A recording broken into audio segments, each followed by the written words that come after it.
پہاڑوں کے بارے میں آج میں نے جب دیکھا تو 11 مقامات پر قرآن مجید میں یہ صراحت کی گئی ہے کہ یہ پہاڑ ریزہ ریزہ ہو جائیں گے، ریت بن جائیں گے، پھسلتی ہوئی ریت، یہ ایسے چلیں گے جیسے کہ دھنکی ہوئی روئی ہو یا اون ہو، جیسے کہ بادل چلتے ہیں۔ اب یہ ظاہر بات ہے کہ یہ بادلوں کا تصور آج جتنا ہمیں ہے، وہ جس وقت یہ آیات نازل ہوئی تھی عام آدمی تصور نہیں کر سکتا تھا کہ بادل کی کیفیت کیا ہوتی ہے۔ نیچے سے تو بادل جو ہے سالڈ نظر آتا ہے، لیکن یہ کہ آج ہمیں معلوم ہے جب جہاز جب چیرتا ہے بادلوں کو اوپر چڑھتے ہوئے یا اترتے ہوئے تو اس کی کیفیت محسوس ہوتی ہے کہ یہ دھنکی ہوئی روئی کے مانند ہے یا دھنکی ہوئی اون کے مانند ہے۔ تو پہاڑوں کے بارے میں قیامت میں جو کچھ ان کا معاملہ ہونے والا ہے یہ بہت تفصیل سے آیا ہے۔ میں ذرا تیزی کے ساتھ آپ کو وہ مقامات جو ہے وہ گنوا دیتا ہوں۔ سورۃ المرسلات جو ابھی زیادہ دیر نہیں ہوئی کہ ہم نے پڑھی تھی، اس میں فرمایا وَإِذَا الْجِبَالُ نُسِفَتْ، جبکہ یہ پہاڑ جو ہے یہ ریزہ ریزہ کر دیے جائیں گے۔ سورۃ النبأ میں آ چکا ہے وَسُيِّرَتِ الْجِبَالُ فَكَانَتْ سَرَابًا، یہ پہاڑ چلائے جائیں گے اور یہ ریت بن جائیں گے، اور ریت چمکتی ہوئی ریت، جیسے کہ کہیں صحرا کے اندر ریت چمکتی ہے تو سراب محسوس ہوتا ہے کہ جیسے پانی ہے، یہ پہاڑ بھی اس شکل کے ہو جائیں گے۔ سورۃ الکہف میں فرمایا وَيَوْمَ نُسَيِّرُ الْجِبَالَ، جس دن کہ ہم پہاڑوں کو چلائیں گے۔ سورہ طٰہٰ میں فرمایا وَيَسْأَلُونَكَ عَنِ الْجِبَالِ، یہ پوچھتے ہیں آپ سے پہاڑوں کے بارے میں، فَقُلْ يَنسِفُهَا رَبِّي نَسْفًا، کہہ دیجئے یہ پہاڑ تمہیں کوئی بڑی شے نظر آ رہے ہوں گے لیکن میرا رب تو ان کو ریزہ ریزہ کر دے گا۔ سورۃ النمل میں فرمایا وَتَرَى الْجِبَالَ تَحْسَبُهَا جَامِدَةً وَهِيَ تَمُرُّ مَرَّ السَّحَابِ، تم دیکھ رہے ہو پہاڑوں کو اور سمجھتے ہو بڑی ٹھوس چیز ہے، یہ تو بہت ہی مضبوط شے ہے، بڑی جامد شے ہے، جمی ہوئی شے ہے، اس کے کہیں جنبش کھانے کا کیا سوال، لیکن قیامت کے روز دیکھو گے کہ یہ جیسے بادل چلتے ہیں ایسے یہ پہاڑ چل رہے ہیں۔ سورۃ الطور میں فرمایا یوم تمور السماء مورا وتسیر الجبال سیرا، جس روز زمین کانپے گی، لرزے گی۔ یہ زلزلہ الساعہ جو ہے زمین کا کانپنا اور زمین پر ایک زلزلہ آنا، یہ تو بہت مرتبہ آیا ہے۔ وتسیر الجبال سیرا، اور چلیں گے یہ پہاڑ جیسے کہ چلتے ہیں، ایسے ہی نہیں، یعنی یہ کہ یہ کوئی محاورہ یا استعارہ نہیں ہے، بالفعل جیسے کہ چلا جاتا ہے، یہ مفعول مطلق ہے۔ اسی طرح سورۃ الواقعہ میں فرمایا اذا رجت الارض رجا وبست الجبال بسا، سورہ حاقہ میں فرمایا وحملت الارض والجبال فدکتا دکتا واحدہ، یہ زمین پہاڑوں سمیت اٹھائی جائے گی اور پھر پٹک دی جائے گی جیسے کہ پٹکا جاتا ہے ایک ہی بار، اور گویا کہ اس طرح اس سے وہ چپٹی ہو جائے گی۔ اس کی لمبائی کی جو گولائی کہہ لیجیے اس وقت ہمارے علم میں ہے، کوئی اس کے اندر جیسے سورہ طٰہٰ میں آیا ہے لا تری فیہا عوجا ولا امتا، نہ کوئی اونچان اور نیچان نظر آئے گی اور نہ کوئی موڑ، کہیں بھی کوئی کجی نہیں ہوئی۔ سورۃ المزمل میں آیا ہے یوم ترجف الارض والجبال وکانت الجبال کثیبا مہیلا، یہ پہاڑ ایسے ہو جائیں گے جیسے پھسلتی ہوئی ریت۔ سورۃ المعارج میں آیا ہے یوم یکون السماء کالمہل وتکون الجبال کالعہن، یہ پہاڑ ایسے ہو جائیں گے جیسے کہ دھنکی ہوئی اون، اور یہی پھر سورۃ القاریہ میں آگے چل کر آ جائے گا وتکون الجبال کالعہن المنفوش،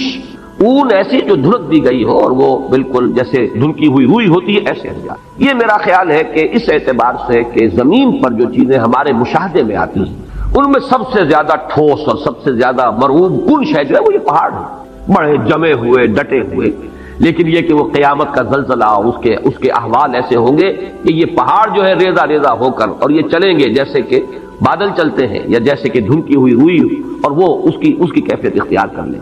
آگے چل کر سورۃ الفجر میں اس کا نقشہ جو کھینچا گیا ہے وہ اور بہت واضح ہے، اس کو چپٹا کر دیا جائے گا، بلکہ سورۃ الانشقاق میں بھی آیا ہے وَإِذَا الْأَرْضُ مُدَّتْ وَأَلْقَتْ مَا فِيهَا وَتَخَلَّتْ، گویا کہ جیسے کسی چیز کو کھینچ دیا جائے گا۔ اگر کوئی گیند ہو اور اس گیند کو آپ کھینچیں گے تو وہ چپٹی ہو جائے گی، اس کی گولائی ختم ہو جائے گی اور وہ لمبان کے اندر بڑھتی چلی جائے گی۔ وَإِذَا الْأَرْضُ مُدَّتْ وَأَلْقَتْ مَا فِيهَا وَتَخَلَّتْ، اب ظاہر بات ہے جب کسی ایسی شے کو کھینچا جائے گا تو اس کے بطن میں جو کچھ ہے اس کی اس موٹائی کے اندر وہ باہر نکل آئے گا۔ وَإِذَا الْأَرْضُ مُدَّتْ وَأَلْقَتْ مَا فِيهَا وَتَخَلَّتْ، جب زمین کو کھینچا جائے گا اور جو اس میں ہوگا اسے وہ باہر نکال کر خود خالی ہو جائے گی۔ سورۃ الفجر میں نقشہ کھینچا گیا ہے کہ جیسے کہ یہ پہاڑ اور یہ زمین کوٹ کوٹ کر ریزہ ریزہ کر کے برابر کر دی جائے گی، اور پھر یہیں پر وہ حشر کا میدان یہی ہوگا، قصہ زمین برسر زمین طے ہوگا، جو اعمال اس زمین پر کمائے گئے ہیں ان کا حساب کتاب یہی ہوگا۔ اور ایک خیال آتا ہے واللہ عالم، میں اسے کسی سوچی سمجھی رائے کا جو ہے اظہار نہیں کر رہا ہوں، لیکن ان تمام چیزوں کو جمع کیا جائے تو ہمیں معلوم ہے کہ زمین کا جو اصل نیوکلیس ہے وہ تو دہتا ہوا لاوا ہے، آگ ہے۔ اگر اس کو چپٹا کیا گیا تو اس کا نتیجہ ایک نکلتا ہے جو صاف سمجھ میں آتا ہے کہ یہ دونوں طرف جو ہے زمین ہوگی اور درمیان کے اندر جو ہے وہ اس کا دہتا ہوا لاوا جو ہے وہ ظاہر ہو جائے گا، اور ہو سکتا ہے کہ زمین کی جہنم جو ہے در حقیقت انسان کے لیے جو کچھ اس نے کمایا ہے اس زمین پر اس کا حساب کتاب بھی یہی ہو اور یہیں سے اس کی جہنم بھی برآمد ہو جائے۔ مجھے وہ لفظ یاد آ رہا ہے جو امام ابن تیمیہ رحمۃ اللہ علیہ فرمایا کرتے تھے جبکہ وہ جیل میں تھے اور انہیں وہاں ٹارچر کیا جاتا تھا، تکلیفیں دی جاتی تھیں، تو ایک جملہ ان کا آتا ہے کہ ان جنتی معی، میری جنت میرے ساتھ ہے، میرے دل میں جو اطمینان ہے اس کو تم ڈسٹرب نہیں کر سکتے، مجھے مار لو ستا لو جو کچھ کر سکتے ہو، جسم کے ساتھ کر سکتے ہو جو کچھ کر سکتے ہو، میرے دل اور میری روح جو ہے وہ تمہاری دسترس سے باہر ہے، اس کے ساتھ تم کچھ نہیں کر سکتے۔ میری جنت تو میرا وہ سکون ہے جو میرے اندر ہے، سکون قلب۔ یا ایتھا النفس المطمئنہ، اے نفس مطمئنہ، اے وہ جان جو پورے اطمینان اور سکون کے ساتھ دنیا میں اپنے پروردگار کے ساتھ لو لگا کر زندگی گزار کر آئی ہے اور اس نے بدلتے ہوئے حالات سے زیادہ تاثر قبول نہیں کیا ہے، کچھ آ گیا صبر کیا ہے، کچھ تکلیف آ گئی صبر کیا ہے، بڑے اطمینان کے ساتھ صبر و ثبات کا مظاہرہ کیا ہے، کچھ اللہ کی طرف سے آسانی اور کشادگی آ گئی، اللہ کا شکر ادا کیا، دونوں حالتوں میں یکساں۔ یہ کیفیت جو ہے یا ایتھا النفس المطمئنہ، تو اس نفس مطمئنہ کی جنت تو اس کے اندر موجود ہے، وہ اطمینان، وہ قلب، وہ سرور، وہ کیفیت جو حاصل ہوتی ہے اللہ کے ساتھ انس اور محبت، یہ ہے اصل جنت کی جو انسان کے اندر ہے۔ ان جنتی معی، میری جنت میرے ساتھ موجود ہے۔ اسی طریقے سے خیال ہوتا ہے کہ وَإِذَا الْأَرْضُ مُدَّتْ وَأَلْقَتْ مَا فِيهَا وَتَخَلَّتْ اور وَدُكَّتِ الْأَرْضُ دَكًّا دَكًّا وَجَاءَ رَبُّكَ وَالْمَلَكُ صَفًّا صَفًّا وَجِيءَ يَوْمَئِذٍ بِجَهَنَّمَ۔ اب وہ جہنم بھی جو ہے اسی زمین کے شق ہونے سے اس کے اندر جو بھی کچھ ہے، جو آگ ہے اور جو لاوا ہے، وہی ہوگا کہ جو جہنم کی شکل اختیار کر لے، واللہ عالم۔ یہ صرف یہ کہ انتقال ذہنی جسے کہتے ہیں، اس کو کوئی تیقن کے ساتھ نہیں کہا جا سکتا ان باتوں کو، لیکن ان تمام چیزوں کو جب انسان سامنے پاتا ہے، اس پر غور کرتا ہے، تو معلوم ہوتا ہے کہ ان کے مابین ایک ربط و تعلق جو ہے منطقی اعتبار سے قائم ہوتا ہے۔ تو فرمایا وَإِذَا الْجِبَالُ سُيِّرَتْ، جبکہ یہ پہاڑ چلائے جائیں گے، وَإِذَا الْعِشَارُ عُطِّلَتْ، عشار جمع ہے عشرا کی، عشرا جو ہے اس اونٹنی کو کہتے ہیں جو گابھن ہو، حاملہ ہو اور 10 مہینے اس کے حمل پر بیت چکے ہیں، گویا کہ وضع حمل قریب ہے۔ اب یہ چونکہ یہ صورتیں ابتدائی صورتیں ہیں اور ان کے پس منظر میں عرب کا خاص ماحول اور عرب کے احساسات، اہل عرب کے جو احساسات تھے، بادیہ نشینوں کی جو ان کی ویلیوز تھیں، جو ان کے اقدار تھے، جو ان کے سوچنے کے انداز تھے، وہ ان کے پس منظر میں ہے، اس لیے کہ وہی تو مخاطب اولین تھے ان آیات کے۔ عربوں کے ہاں سب سے بڑی دولت، جیسے کہ وہ آج بھی آپ کو معلوم ہے کہ ہمارے ہاں بلوچستان وغیرہ کے علاقے میں تو دولت کس شے کا نام ہے، مال کسے کہتے ہیں، بھیڑ بکریوں کا غلہ ہی مال، تو ان کے ہاں بھی یہی چیزیں تھیں اصل دولت، اور اونٹ ان میں بڑی قیمتی شے، اور ایسی اونٹنی کے جو گابن ہے جو اب بچہ دینے والی ہے، وہ تو پھر اس کے بعد دودھ بھی ملے گا، اور یہ کہ ایک اللہ تعالیٰ کی طرف سے احسان ہونے والا ہے، تو وہ انتہائی محبوب شے تھی، اس کی پوری وہ ٹہل اور سیوا کرتے تھے، حفاظت کرتے تھے، ایسے نہیں کہ ادھر ادھر کھلا چھوڑ دیں، اس کی پوری طریقے سے خدمت ہوتی تھی۔ تو وہ ہے عشرا، 10 مہینے جس کے ہو گئے،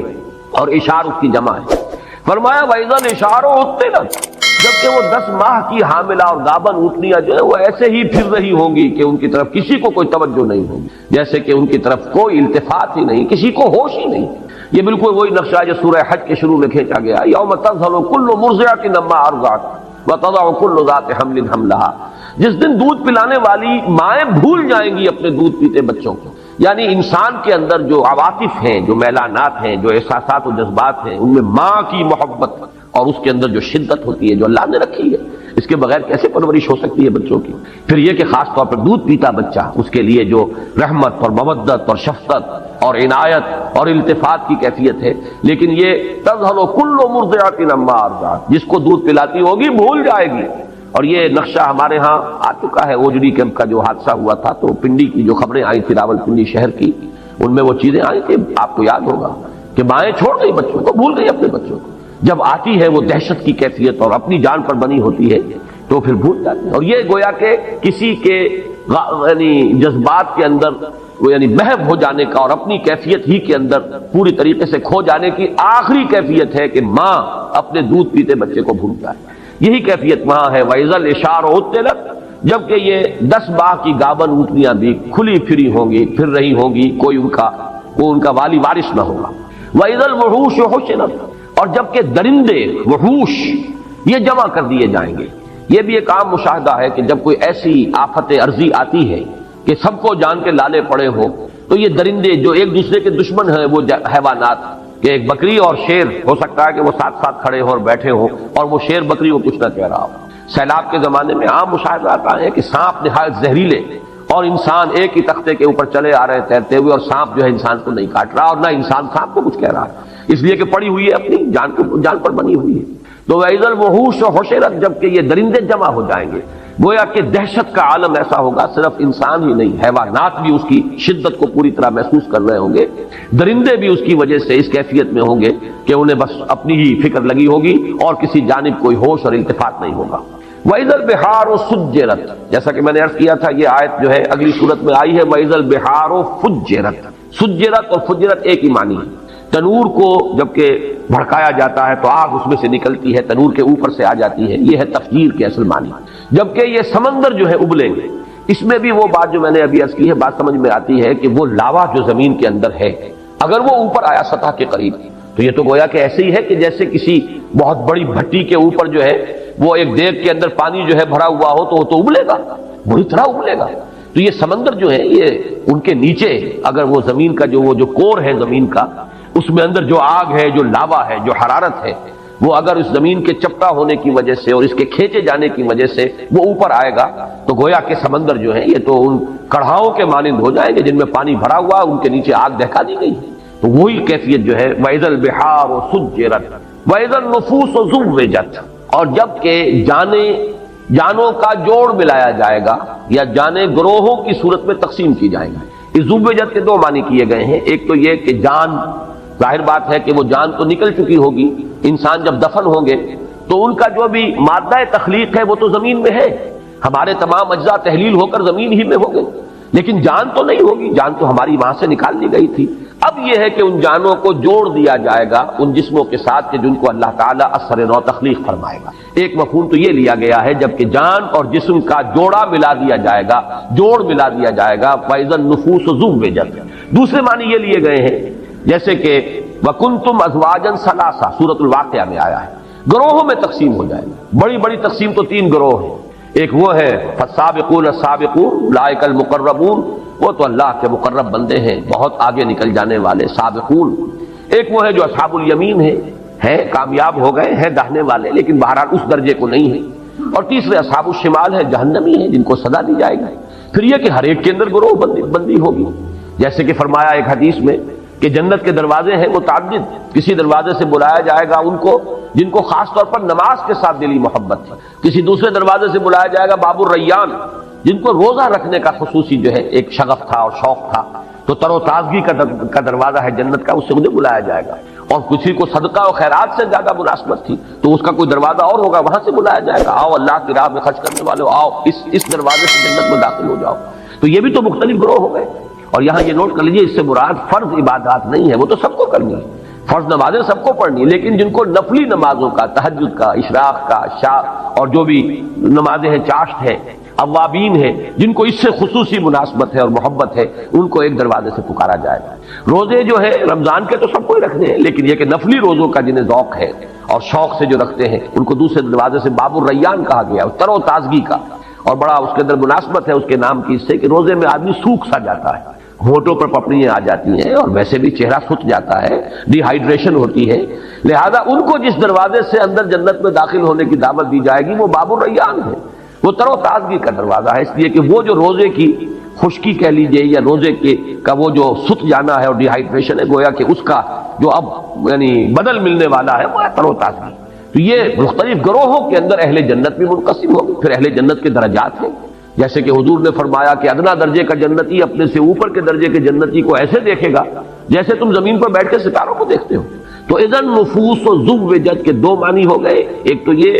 کہ جانیں جسموں کے ساتھ جوڑ دی جائیں گی، جوڑے ملا دیے جائیں گے ہر جان کے ساتھ اس کے جسم کا۔ دوسرا یہ کہ گروہوں میں منقسم کر دیں گے، کنتم ازواجا ثلاثہ وَإِذَا الْمَوْءُودَةُ سُئِلَتْ بِأَيِّ ذَنبٍ قُتِلَتْ۔ اب یہاں سے بات چل رہی ہے آگے، گویا کہ اب میدان حشر ہے، عدالت خداوندی اب لگ گئی، اس میں جو محاسبے ہونے ہیں، جن گناہوں کے اوپر پکڑ ہونی ہے، ان میں یہاں ایک بڑی جذباتی بات کا تذکرہ کیا جا رہا ہے۔ یہ وعد، وا اور حمزہ اور دال، وعد، اسی سے یہ جو اس کا مفعول ہے وعودہ،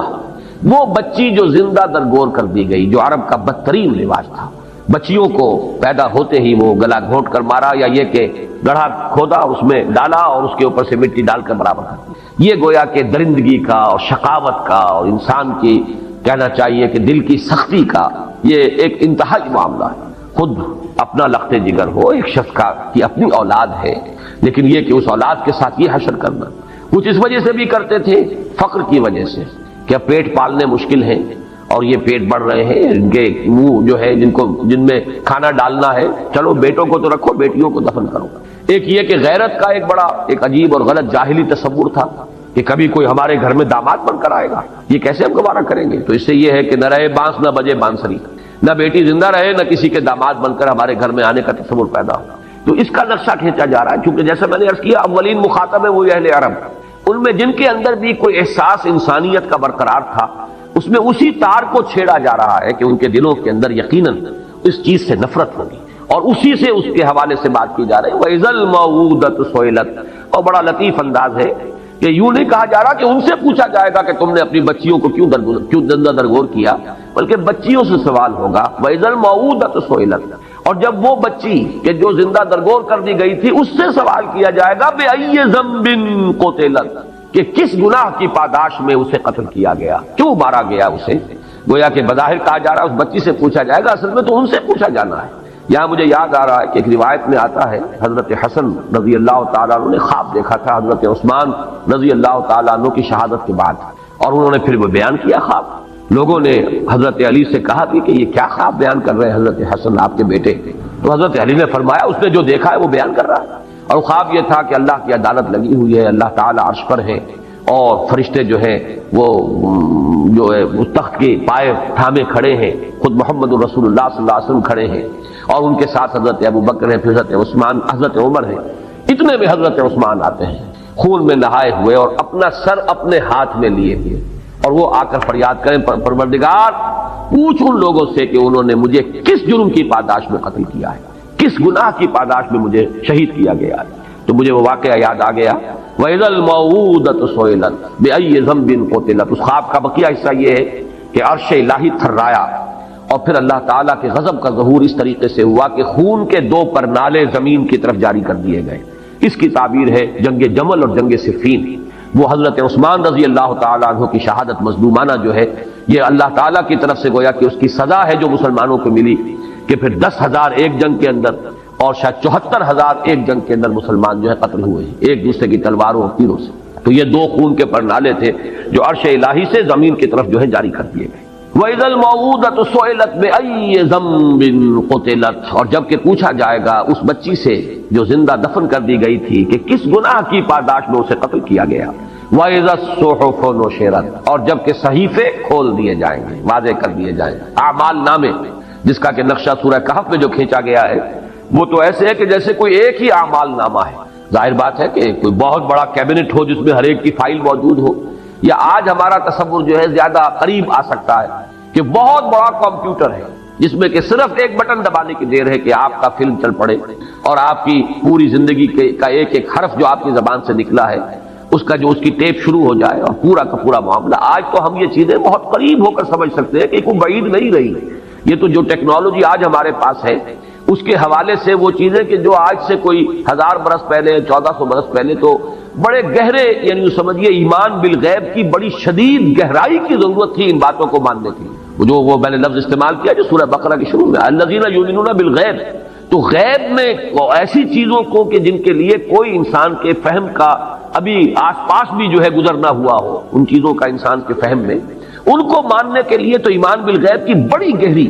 اور بڑی ہی یوں سمجھیے کہ شدت کی ضرورت تھی کہ مانے کہ محمد اللہ کے رسول ہے، جو فرما رہے ہیں وہ حق ہے۔ لیکن آج تو یہ چیزیں ہمارے سامنے کی چیزیں ہیں، گویا کہ کوئی اس کے اندر استبعاد ہی نہیں رہا، ان کا ماننا قطعاً مشکل نہیں رہا، اس لیے کہ بٹن کے سائز کے ٹیپ ریکارڈر موجود ہیں۔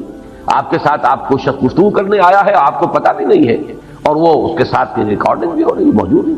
اسی طریقے سے وَوُضِعَ الْكِتَابُ فَتَرَى الْمُجْرِمِينَ مُشْفِقِينَ مِمَّا فِيهِ وَيَقُولُونَ يَا وَيْلَتَنَا مَا لِهَذَا الْكِتَابِ لَا يُغَادِرُ صَغِيرَةً وَلَا كَبِيرَةً إِلَّا أَحْصَاهَا وَوَجَدُوا مَا عَمِلُوا حَاضِرًا۔ جب وہ اعمال نامہ لا کر رکھ دیا جائے گا تو پھر دیکھو گے کہ لوگ کانپ رہے ہوں گے، ڈر رہے ہوں گے اور کہیں گے، پکار اٹھیں گے، یہ کیسا اعمال نامہ ہے؟ اس نے تو کسی چھوٹی سی چھوٹی مائنیوٹ ڈیٹیل کو بھی اومٹ نہیں کیا، بڑی چیزیں بھی چھوٹی بھی سب موجود ہیں، جو کیا ہوگا اپنے سامنے موجود پائے گا۔ ولا یظلم ربک احدا، اور تیرا رب کسی پر ظلم نہیں کرے گا، ان کے اپنے کرتوت ہوں گے۔ آگے ہم چل رہے ہیں، وہ صورت بھی آ جائے گی کہ جس شخص نے ذرہ برابر ذرے کے ہم وزن نیکی کمائی ہوگی وہ بھی سامنے پائے گا، اور ذرے کے ہم وزن جو ہے بدی کمائی ہوگی وہ بھی سامنے پائے گا۔ تو یہ جو اعمال نامہ ہے، فرمایا وَإِذَا الصُّحُفُ نُشِرَتْ، کھل جائے گا، حقیقت واضح ہو جائے گا۔ وَإِذَا السَّمَاءُ كُشِطَتْ، آسمان کی کھال کھینچ لی جائے گی، کاف اور شین اور طا، یہ مادہ آتا ہے کسی چیز کے اوپر سے اس کی چمڑے کو کھینچ لینا، چھلکے کو اتار لینا۔ تو یہ آسمان کے بارے میں یہ تصور، جیسا کہ میں نے عرض کیا، کئی مرتبہ آیا ہے قرآن مجید میں، کہ جیسے کہ کوئی ایسی تبدیلی آئے گی کہ اس کے اندر سے سرخی پیدا ہو جائے گی، جیسے جانور کا جب کھال کھینچ لی جاتی ہے تو گوشت سرخ نظر آتا ہے، تو وردتن کا دہان کا لفظ آیا ہے سورہ رحمان میں، ایسے ہو جائے گا گلابی، جیسے کہ وہ تلچھٹ ہوتی ہے تانبے کی۔ تو یہ الفاظ آئے ہیں آسمان کے بارے میں۔ وَإِذَا السَّمَاءُ كُشِطَتْ وَإِذَا الْجَحِيمُ سُعِّرَتْ، اور جب جہنم کو خوب دہکایا جائے گا، جیسے بھٹی جو ہے وہ دہکائی جاتی ہے، دھوکی جاتی ہے، اس کی شدت جو ہے بڑھ جاتی ہے، ویسے تو جہنم میں پہلے ہی ہوگی، لیکن یہ کہ اس میں اور اس کے اندر ایک جوش و خروش کی کیفیت پیدا کی جائے گی۔ وَإِذَا الْجَنَّةُ أُزْلِفَتْ، ازلاف کے معنی کسی شے کو قریب لے آنا، أُزْلِفَتِ الْجَنَّةُ غیر بعید، وہ قریب لے آئی جائے گی اور کہیں دور نہیں ہوگی۔ تو یہ اگرچہ قریب ہوگی لیکن اور قریب آ جائے گی، آنکھوں کے سامنے آ جائے گی۔ اہل جنت جو ہے ان کے لیے گویا کہ تر و تازگی کا ایک پیغام۔ یہ سب ہے اس کا جو آخری بات جو میں عرض کر چکا ہوں، اس سب تمام فنومنا احوال قیامت۔ علمت نفس ما احضرت، جان لے گی ہر جان کہ کیا اس نے حاضر کیا ہے، کیا لے کر آیا ہے، کیا کمائی تھی، کیا اس کے اعمال تھے، کیا افعال تھے، زبان سے کیا کام لیا تھا، کیا اس سے کسی بھلائی کے پرچار کا کام لیا تھا یا اس سے برائیوں کے فروغ کا جو ہے اس کو ذریعہ بنا دیا تھا۔ ہر شے علمت نفس ما احضرت، یہاں آ کر فل سٹاپ لگ گیا ہے اس سورہ مبارکہ،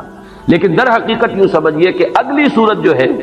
اس میں یہ مضمون جو ہے گویا کہ اب پوری وسعت کے ساتھ سامنے آیا۔ وہاں یہ ہے کہ اذا سے جو آیات شروع ہوئی ہیں وہ 4 ہیں، اذا السماء انفطرت واذا الكواكب انتصرت واذا البحار فجرت واذا القبور بعثرت علمت نفس ما قدمت واخرت۔ پھر یہ کہ نقشہ جو کھینچا گیا، تو گویا کہ یہ حصہ جو ہے اس سورہ مبارکہ کا نصف اول،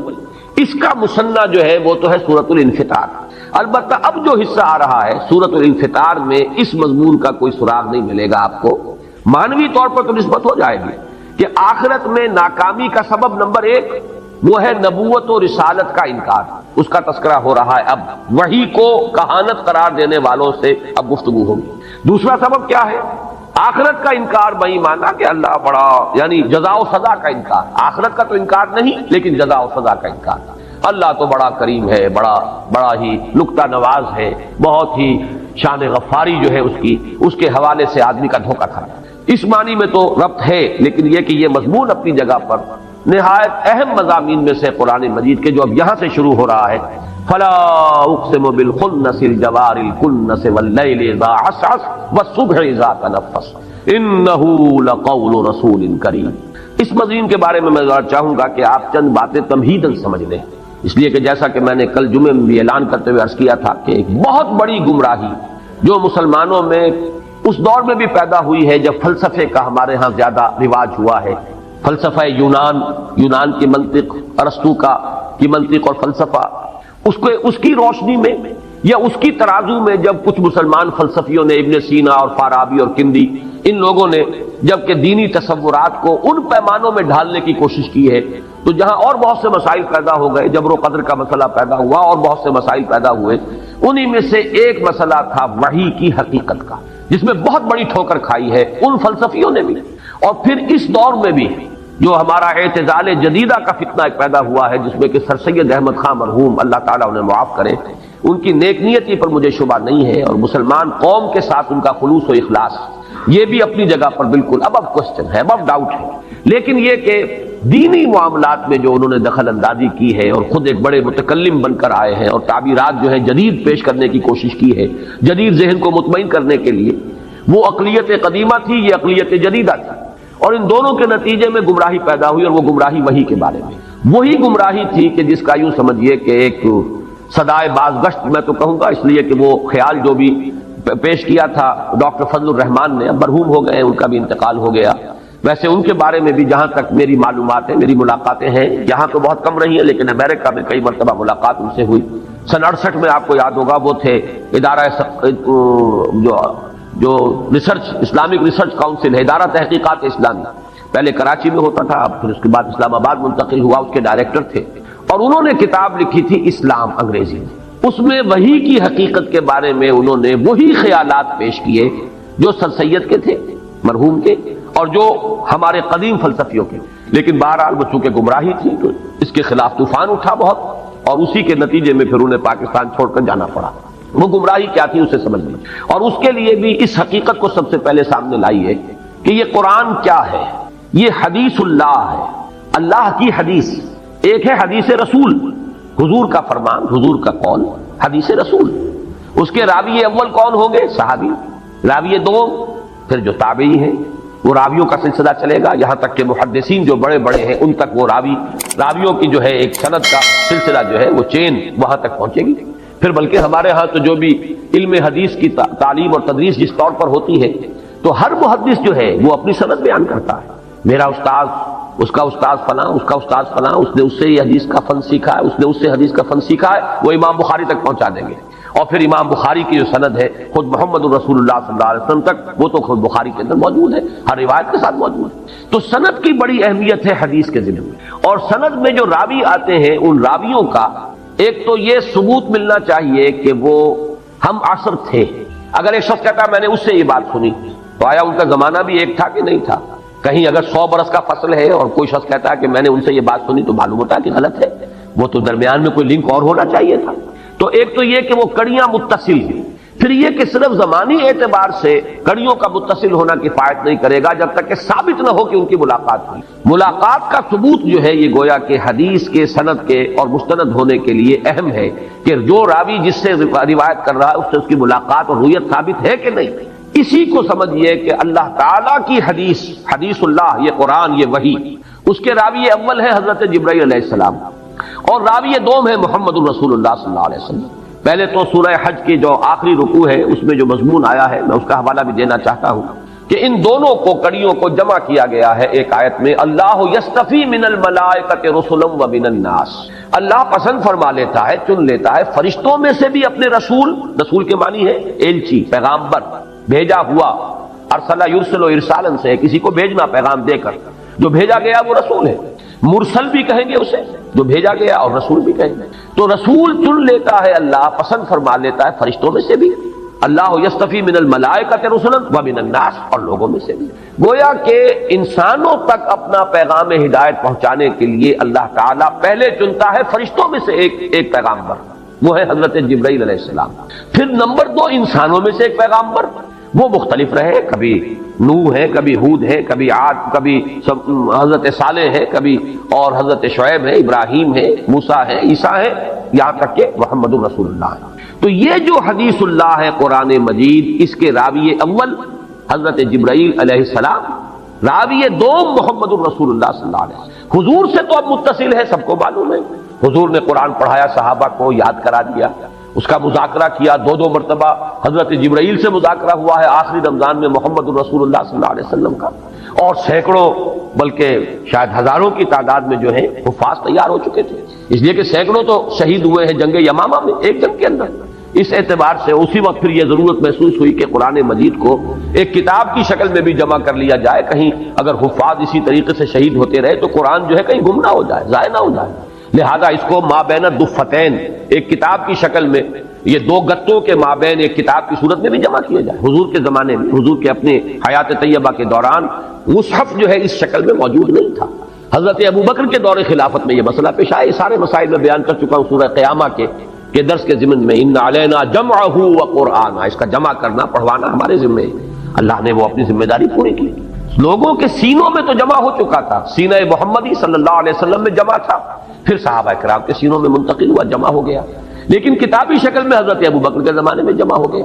تو یہ جو قرآن مجید ہے اس کا آگے تو اب سلسلہ بالکل یوں سمجھیے متواتر ہے، اتنی شہادتیں ہیں، یہ وہی ٹیکسٹ ہے جو محمد الرسول اللہ صلی اللہ علیہ وسلم نے امت کو دیا کہ دشمن بھی مانتے ہیں، کوئی شک و شبے کی گنجائش نہیں، تسلیم کیا جاتا ہے۔ دنیا میں کوئی کتاب اتنے پیور ٹیکسٹ کے ساتھ موجود نہیں ہے جتنی یہ قرآن مجید، مذہبی کتابوں میں تو کوئی بھی نہیں، باقی کوئی کتاب تورات کے بارے میں کوئی یہودی دعویٰ نہیں کر سکتا کہ یہ تحریف سے یہ خالی، یہ غلطیوں سے خالی، اس لیے کہ اصل تورات تو گم ہو گئی تھی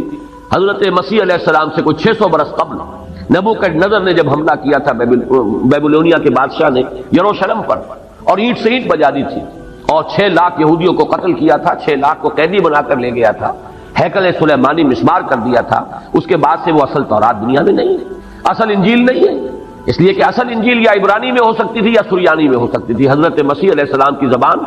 آپ کے زمانے میں، آپ شام میں رہے، ساری زندگی جو بھی تھی وہیں آپ نے بتائی،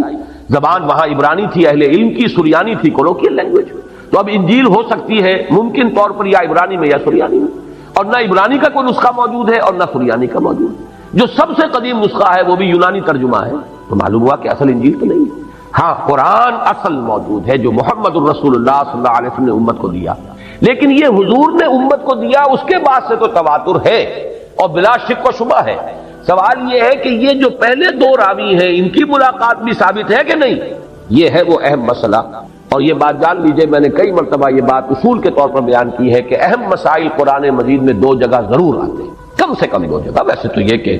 بار بار بھی آئیں گے، کم سے کم 2 مرتبہ۔ اور نمبر 2 یہ کہ ترتیب ان میں اکثر جو ہے ریسیپروکل ہو جاتی، عکسی ہو جاتی ہے، ایک جگہ پر پہلے جو چیز آئی ہے دوسری جگہ پر وہ بعد میں آئے گی، پہلی جگہ پر جو چیز بعد میں آئی ہے دوسری جگہ پر وہ پہلے آ جائے گی، عکسی ترتیب عام طور پر۔ باقی یہ اصول اپنی جگہ پر ہے کہ 2 جگہ پر آپ کو اہم مضامین ملیں گے، اس حوالے سے نوٹ کر لیجئے۔ اور عجیب بات ہے، ترتیب کے علاوہ تعداد آیات 15 آیات ہیں سورہ نجم کی، 1 آیت سے لے کر اور 15ویں آیت تک، آیت نمبر 1 سے آیت نمبر 15 تک 15 ہی آیتیں ہیں یہ سورہ تکویر کی، آیت نمبر 15 سے لے کر آیت نمبر 29 تک، ان دونوں کا مضمون ایک ہے لیکن ترتیب آپ کو جدا ملے گی۔ مضمون کیا ہے؟ حضور کی رویت، جبرائیل علیہ السلام کی، ان کی اصل ملکی شکل میں رویت۔ دیکھیے اب میں آپ کو بتا دوں گمراہی کیا ہے۔ اہل عقل یا عقل پرست جن کو کہا جائے، اہل عقل تو اللہ تعالی ہم سب کو بنائے، سب عاقل ہوں اور عقل سے کام لیں، لیکن ایک لوگ وہ ہوتے ہیں جو عقل پرست ہو جاتے ہیں، طے کر لیتے ہیں جو بات جو ہے ہمارے عقل کے لیے قابل قبول نہیں ہے وہ ہم نہیں مانیں گے۔ اس کو بھی نوٹ کیجئے، ایک ہے خلاف عقل، ایک ہے ورائے عقل۔ خلاف عقل شے کو تو ہم نہیں مانیں گے، لیکن ایک شے ہے ورائے عقل جو عقل کے دائرے سے دور ہے، عقل سے ماورا ہے، عقل سے آگے ہے۔ ظاہر بات ہے کہ عقل سے آگے اگر دین کی کوئی بات نہ ہو تو یؤمنون بالغیب کی ضرورت ہی نہیں۔ اللہ تعالیٰ کی ہستی، اس کے صفات کی مقدار، کیفیت و کمیت ہمارے عقل سے ماورا ہے۔ یہ مانتے ہیں اللہ، یہ جانتے ہیں اللہ ہر چیز کو دیکھتا ہے، کیسے دیکھتا ہے یہ ہمیں نہیں معلوم۔ اللہ کی آنکھ ایسی ہے، وہ بھی کسی روشنی کا محتاج ہے کہ اس کے حوالے سے دیکھے، معاذ اللہ ثم معاذ اللہ، بس یہ معلوم ہے وہ دیکھتا ہے، بصیر ہے، لیکن اس سے آگے کیسے دیکھتا ہے ہمیں نہیں معلوم، یہ ورائے عقل ہے۔ یہ ہمیں معلوم ہے اللہ سنتا ہے، کیسے سنتا ہے؟ کیا اس کے بھی کان ہیں؟ کیا اسے بھی ساؤنڈ ویوز کی ضرورت ہے؟ وہ جا کر کان کے پردے کو چھیڑے اور وہاں سے پھر جو ہے وہ معلومات دماغ کو نہیں لے، معاذ اللہ ثم معاذ اللہ، جسم اور جسمانیت سے پاک۔ لہذا ہمیں کچھ پتہ نہیں کہ اللہ کیسے دیکھتا ہے، اللہ کیسے سنتا ہے، ہم یہ جانتے ہیں اللہ سنتا ہے، اللہ دیکھتا ہے، سمیع اور بصیر۔ تو یہ چیز ہے ورائے عقل، خلاف عقل نہیں ہے۔ تو لوگ جو عقل گزیدہ ہو جاتے ہیں، عقل پرست، وہ ورائے عقل چیزوں کی بھی ایسی تعبیر کرنے کی کوشش کرتے ہیں کہ جو عقل کے لیے قابل قبول ہو جائے، عقل کے پیمانے کے اندر آ جائے۔ اس محدود پیمانے کے اندر ان لامحدود حقائق کو بھی اتارنے کی کوشش، اس میں ظاہر بات ہے کہ پھر ٹھوکریں کھائی جاتی ہیں۔ اہل فلسفہ کی گمراہی کیا ہے؟ اللہ کو تو وہ مان لیتے ہیں، اس لیے کہ یہ تو ماننا پڑتا ہے، کوئی نہ کوئی علت العلل تو ہے نا، آخر کہیں سے تو آغاز ہے نا، کسی ایک ہستی کو تو ماننا پڑے گا۔ اسے آپ کہیں ورلڈ اسپرٹ، روح کائنات، اسے آپ کہیں وجود مطلق، دی ایبسولوٹ بینگ، کچھ بھی کہیں، جو بھی نام دیں اسے کچھ نہ کچھ ماننا پڑے۔ لہذا اس کو تو ایک ہستی، اس کو ماننا، یہ تو عقل سے جو ہے یہ گویا کہ ان کے نزدیک یہ عقل کے خلاف نہیں، اس کو تو مان لیا جائے گا۔ لیکن یہ فرشتہ کس بلا کا نام ہے اور جن کس بلا کا نام ہے؟ یہ چیز ان محدود پیمانوں کے اندر ان کے ذہنوں میں یہ بات نہیں ہوتی، لہذا توجیہ کرنی پڑتی ہے۔ فرشتہ، بس فرشتہ تو اصل میں قوائے فطرت کا نام ہے، فورسز آف دی نیچر۔ اب ایک ہے ثقل، یہ بھی ایک گویا کہ فرشتہ ہے، بجلی گویا کہ ایک فرشتہ ہے، یہ گویا کہ قواعد طبعیہ جو ہے انہی کو فرشتہ کہہ دیا گیا، ورنہ فرشتے کی کوئی اپنی